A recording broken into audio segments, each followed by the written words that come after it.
My quest to identify a reliable explanation to the origin of the universe remains unfulfilled. Religious doctrine placing Earth at the center of the universe is undeniably inaccurate. Science offers explanation of 3 dimensions of length, width, and depth. The 4th dimension, of time, I can occasionally understand when my mind is unfettered and relaxed. It's the 7 additional theoretical dimensions that are well beyond my grasp. Neither religion nor science offers a satisfactory response. Though within their context, how can an individual's arrogance even begin to consider a personal relationship with God, however the concept of God is defined? As Albert Einstein stated in Victor J. Stenger's Has Science Found God?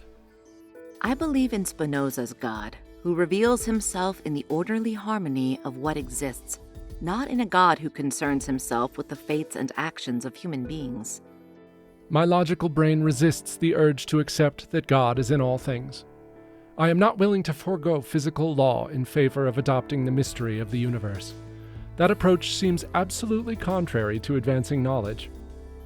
One of this project's astute reviewers writes, I do wonder if Regis doesn't deliberately choose individuals with varied views on God and the universe. If we are to discern God in all things, regardless of who God is, then we may well have to battle the question that we were chosen because we had something to say about God and the universe. Perhaps these are expressions of Jesuit values, and those Jesuit values have something to say to others about God. And varied perspectives are chosen by that institution to contribute to the conversation. Chosen is a problematic expression for me, implying a predetermination by a superior power with the ability to configure the future. This claim sends the argument into a logical fallacy of circular reasoning. God chose me to dispute the existence of God. It makes much more sense at this mature stage in my life that we are solely responsible for our actions, and it is society defining which of my actions are acceptable. I consider myself an individual, with values fitting within the norms of my social environment, doing my best to reach for that virtuous end of the behavioral continuum.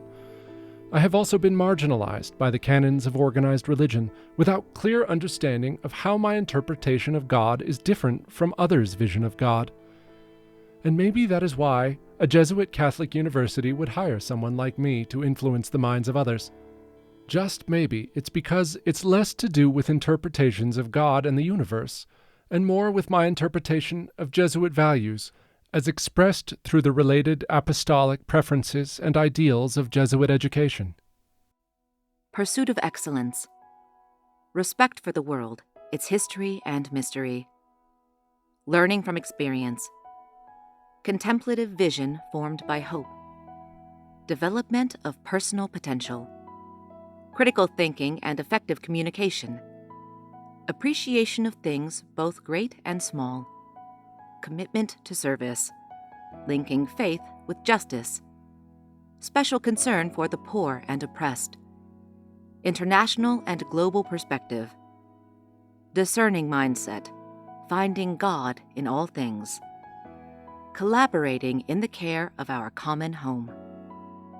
The Faculty Center for Ignatian Pedagogy at Loyola University in Chicago best expresses what I've learned and do my best to practice since my arrival at Regis in 2001. Ignatian pedagogy encourages education of the whole student, captured in a schema that illustrates the interrelationship of the important concepts of Jesuit education.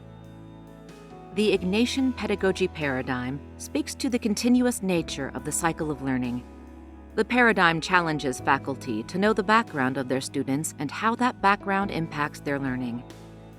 The paradigm reminds faculty to build in reflective practice where students attempt to make meaning of their learning and then move to action based on what they've learned. Then, evaluate the success of the action to change their lives. I'm thankful to Regis for providing opportunity to take on the important role of influencing the impressionable minds of others. It is an immense and often intimidating responsibility. And maybe I'm not quite as secure in my reliance on physical law to provide explanation for all things, though the recurring theme of whether time and energy and matter began with the Big Bang or with God is irrelevant. It does not in the least alter my approach to others or to the environment. I am a product of my nature and nurture. and I can only hope to fit as well as possible in whatever social norms my immediate and broader communities dictate as acceptable. No more, no less.